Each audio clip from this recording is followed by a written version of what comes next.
Halo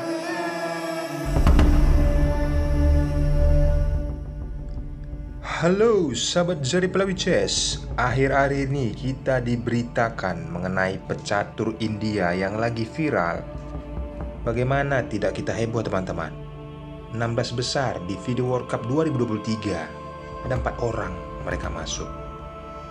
Coba kita lihat. Pada saat bertanding Ramesh Babu Pragnananda melawan Doma Raju Gukesh, siapa yang lebih unggul? Kita analisa pertandingan ini teman-teman. Siapkan konsentrasi tinggi dan langsung saja. Ramesh Babu Pragnananda memegang bidak hitam dan Gukesh memegang bidak putih. Selamat menyaksikan.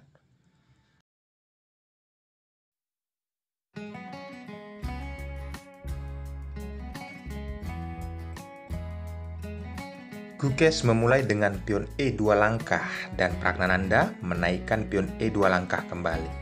Putih kuda ke F3 dan hitam kuda ke C6. Seperti biasa teman-teman, gajah masuk ke jalur C4 dan gajah hitam masuk ke C5. Pembukaan ini disebut dengan Italian Game. Pembukaan ini adalah pembukaan tertua di jenis pembukaan catur yang pernah ada. Setelah putih menaikkan pion D1 langkah dan hitam melakukan hal yang sama, pion D1 langkah. Teman-teman perhatikan langkah kedua pemain hampir serupa, tapi tidak sama. Nah itu dia. Putih menaikkan pion B, mengancam gajah dan gajah mundur ke B6. Jika kita mengamati, Gukesh sedikit agresif ya teman-teman di jalur sayap menteri. Peluang untuk hitam penyerangan dari sayap menteri sepertinya terhenti karena pion A dan pion B yang dimiliki putih sudah memasuki ke kolom 4 dan kolom 5. Kuda bergeser dan kali ini hitam melakukan rokade pendek. Putih menurunkan gajahnya ke B3, persiapan kuda ya ke C4. Setelah pion mengajak pertukaran tetapi itu diabaikan. Kuda menempatkan posisi ke C4. Lalu gajah pukul mundur karena diancam dan perhatikan langkah yang dilakukan oleh Gukesh berikutnya. Menaikkan gajah, mengepin posisi menteri. Itu terlihat tidak nyaman tetapi dibiarkan sementara oleh Pragnananda mengajak pertukaran tetapi kuda langsung dipukul dengan gajah dan kini menteri menempatkan posisi ke F6. Pertukaran pion terjadi tetapi Pragnananda mengabaikan sementara, mengancam posisi kuda 2 kali. Lebih melihat peluang untuk menghancurkan pertahanan putih kalau kita lihat di sini teman-teman.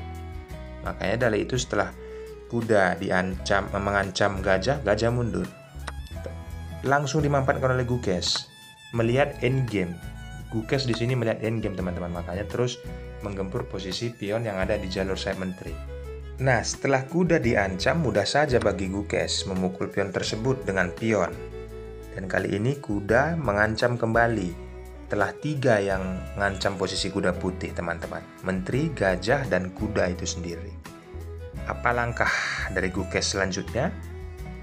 Dan ini dia teman-teman, mengancam balik posisi menteri hitam.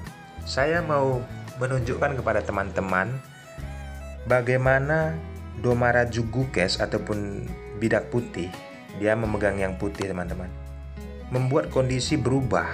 Ini dia ditekan habis. Pion dipukul oleh gajah dan raja bergeser. Tidak mungkin itu dimakan gajahnya teman-teman. Itu gajah racun. Kita berandai apabila dimakan, biar teman-teman paham. Maka kuda pukul kuda, skak, wajib dimakan oleh pion. Pion dimakan oleh gajah. Itu jebakan backman teman-teman. Tapi tadi kalau jebakan ini dipraktekkan Pragnananda melawan kita ya di pos ronda, mungkin ini terpancing teman-teman. Makanya pada saat melawan Gukesh melihat itu menggeser rajanya ke F1.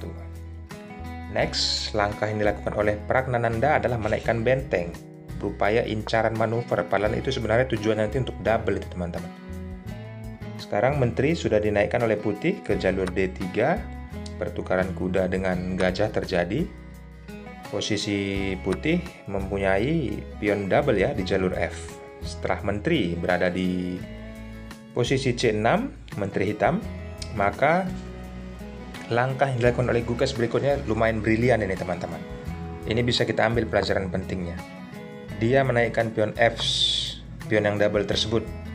Dan menteri menggeser, tetap melakukan 2 langkah berturut-turut.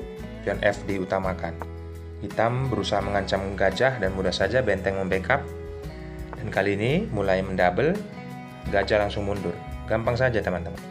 Lanjut, Pragnananda berupaya mengintip ya posisi skak, tetapi itu dibiarkan, lebih menukarkan benteng dengan benteng yang dilakukan oleh Gukes. Ada ancaman skak itu di posisi G2 teman-teman. Apabila teman-teman memperhatikan, menteri turun ke G2.